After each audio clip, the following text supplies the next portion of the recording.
So the game takes place in 450 AUC. Rome was sacked, it's on its knees, and it needs to rise again. And we are basically covering the period where Rome is an emerging power.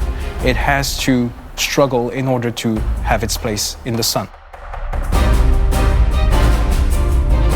The Roman Republic era has lots of interesting aspects. It's an era where you create empires. It's actually a time period where you want to blob and paint the map in your own color.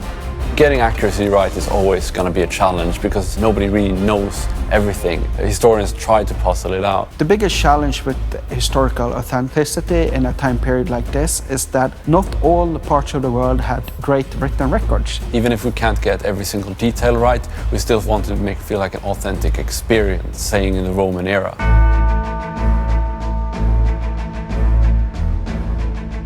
One misconception that we have about the Roman Republic is the Senate. The Senate wasn't divided between parties or around issues. It was organized around families and powerful influencers, and there were heavy shifting loyalties at the time.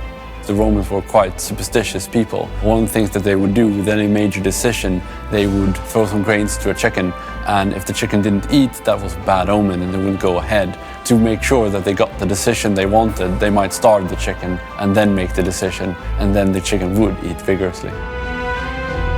It's important to care about history because history is essentially the study of the past, of our past. It's a way to understand how we lived, what we did. And the cool thing with Imperator Rome is that you can go back to classical era and rediscover it completely. It's a good way to immerse yourself into another era and discover it with a new eye. Sure, it's not necessarily always historically accurate, but it's authentic. We try to provide an immersive experience with as many details as possible that are actually related to history.